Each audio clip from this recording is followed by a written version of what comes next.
আসসালামু আলাইকুম, ওয়েলকাম করছি রানআউটে। সেই সাথে সবাইকে পুরো ভিডিওটা দেখার অনুরোধ রইল। আচ্ছা, বাংলাদেশের টপ অর্ডারের কাজ কি?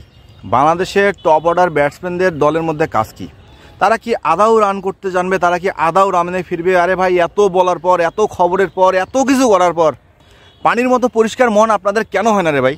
ভাইয়া মুশফিক, ভাইয়া মাহমুদুল্লাহ, আপনারা যে এত বছর ধরে খেলতেছেন, এত বছর আপনাদের যে খেলার অবস্থা, আপনারা কি ভাইয়া এবার চ্যাম্পিয়ন্স ট্রফিতে নিজের অবসরটা ঘোষণা দিবেন? দিলে আমার মনে হয় আমার মনটা শান্তি হবে, আমি আসলেই শান্তি পাবো। কারণ হচ্ছে বাংলাদেশের টপ অর্ডার রান করবে কবে? এ তো সেই মোহাম্মদ আশরাফুল আফতাবের মতো অবস্থা রে ভাইয়া, যে সবাই চলে যাবে, শেষের দিকে এসে আশরাফুল ঠেকে ঠেকে দলের মানিজ্যত বাঁচাবে, আফতাব ঠেকে ঠেকে দলের মানিজ্যত বাঁচাবে।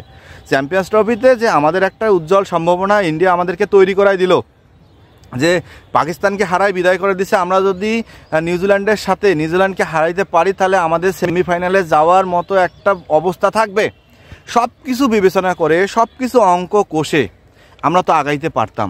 কিন্তু আমাদের ব্যাটিং জিনিয়াসরা, আমাদের বুদ্ধিমান ব্যাটিংরা, বুদ্ধিজীবী ব্যাটসম্যানরা তাদের উইকেটগুলোকে এমনভাবে উপহার দেওয়া শুরু করলো যেটা বলার বাহিরে।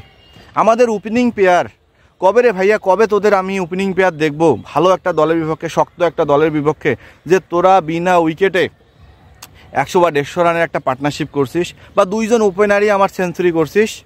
না, আমি কোনো জিম্বাবুয়ের সাথে দেখতে যাচ্ছি না, আমি কোনো যুক্তরাষ্ট্রের সাথে দেখতেছি না, আমি কোনো আফগানিস্তানের সাথেও এমন উইকেট পার্টনারশিপ দেখতে পাচ্ছি না। আমি আইসিসি ইভেন্টের কথা বলতেছি। নাকি ভাইয়া আপনারা এটাই প্রমাণ করতে চান যে বাংলাদেশ দলের ক্রিকেটারদের আইসিসি ইভেন্ট খেলার কোনো যোগ্যতা রাখে না? তারা শুধু মিরপুরে খেলবে, মিরপুরে একটু স্লো উইকেট করবে, সেখানেই নাচবে, সেখানেই গাইবে, সেখানেই হাসবে, এবং সেটা দেখেই আমরা ঢাকা শহর, ঢাকাবাসী চিল্লাবো। যদি এটা মনে করেন ভাইয়া, তাহলে আইসিসি ইভেন্ট থেকে সরাসরি নিজের নামটা উইথড্র করে নেন যে বাংলাদেশ আইসিসি ইভেন্ট খেলবে না, বাংলাদেশ আইসিসি ইভেন্ট খেলার যোগ্যতা নাই।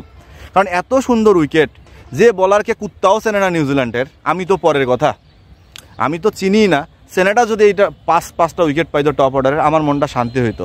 হ্যাঁ, যদি নিউজিল্যান্ডের পেসাররা উইকেটটা 5টা উইকেট পাইতো, আমার মনটা শান্তি হইতো। কিন্তু আপনারা ঘুরায় ফিরায় এমন একটা বোলারকে 5টা উইকেট বিলাইছেন, মনে হয় গিফট, বিয়ের দাওয়াত খাইতে আসছে ও, আপনারা গিফট দিচ্ছেন তাকে। বিয়ের দাওয়াত খাইতে গেলেও মনে হয় এখন মানুষ গিফট দিতে এতটা ভাবে না যতটা আপনারা সহজে উইকেটগুলো দিয়ে দিচ্ছেন। তানজিদ হাসান তামিম, ইনি কোন ম্যাচে ধারাবাহিক, কোন সিরিজে ধারাবাহিক, একের পর এক ম্যাচ তিনি ফ্লপ করতেই আছে। আচ্ছা, এই যে আমাদের যে কি বলে, ওই যে শান্ত ভাইয়া, তিনি যে রানটা করলো অনেক সমালোচনার পর, এখন তাকে আপনারা বোনাস দেওয়ার চিন্তাভাবনা করবেন না? আমার তো মনে হয় বাংলাদেশের এই প্লেয়ারগুলোকে এখন বোনাস দেওয়া দরকার, বিশেষ করে শান্তকে। তিনি রানে ফিরে গেছে ভাইয়া, তিনি খুব ভালো ইনিংস খেলছে। তিনি না হলে সম্মান বাঁচত না, তিনি না হলে আবারও বেকায়দায় পড়তে হইতো। কায়দা করে হলেও তার ইনিংসটা কিন্তু আমাদের সম্মান বাঁচাবে, এবং এই কারণেই তাকে পুরস্কৃত করা দরকার। বাদবাকি যারা আছে, তাওহিদ হৃদয়, এই প্লেয়ারটাকে নিয়ে আমি শুরু থেকেই চিন্তা করতেছি রে ভাইয়া, শুরু থেকেই চিন্তা করতে করতে মাথা ঘোরে। এই কারণে যে তিনি একটা ম্যাচে যদি ভালো খেলে, পরে ম্যাচে ফ্লপ করবে একদম নিশ্চিত। আমার মনে হয় তাওহিদ হৃদয়কে ঘিরে অপোনেন্ট টিম যদি কোনো প্ল্যান সাজায়, তারা যদি দেখে যে প্রথম ম্যাচে তাওহিদ হৃদয় রান করেছে, তাহলে মনে হয় দ্বিতীয় ম্যাচে যে সে রান করতে পারবে না, তার উইকজন বুঝে বল করো, সে আউট হয়ে যাবে, এটা তার একদম কনফার্ম থাকে।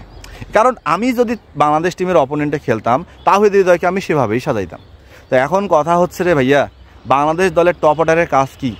এদেরকে এসছে বরং ক্রিকেট না খেলাই দিয়ে, যে পানি দেখতেছেন নিচে, এখানে এসে মাছ চাষ করতে লাগাই দেন, ভালো ভালো মাছ উঠবে, তারা মাছ চাষ নিয়ে ব্যস্ত থাকবে, এতে দেশের অর্থনীতি আগাবে। কিন্তু এইভাবে দেশের সম্মান নিয়ে, দেশের ক্রিকেটের আবেগ নিয়ে, দেশের মানুষগুলোর আবেগ নিয়ে খেলানোর দরকার নাই। আইসিসি ইভেন্টে আপনারা যাবেন, এক একজনের ফেসবুক পোস্ট, এক একজনের নিউজ, আপনাদের এক একজনের আকর্ষণ দেখে আমরা খুব মাতোয়ারা হয়ে যাই, ভাবি আমাদের বাংলাদেশ মনে হয় জেগে উঠবে, আমাদের বাংলাদেশ আমাদের স্বপ্ন দেখাইছে, আমরা খুব ভালো কিছু করব। কিন্তু দিন শেষে আমাদের কপালে তো ভাই আর কিছু জোটে না রে, মান ইজ্জত সম্মান নিয়ে টানাটানি ফালাই দেন। এই কারণেই প্রশ্ন, আসলে বাংলাদেশের টপ অর্ডারের কাজ কি? রানআউটে যারা দেখছেন সাবস্ক্রাইব করতে ভুলেন না।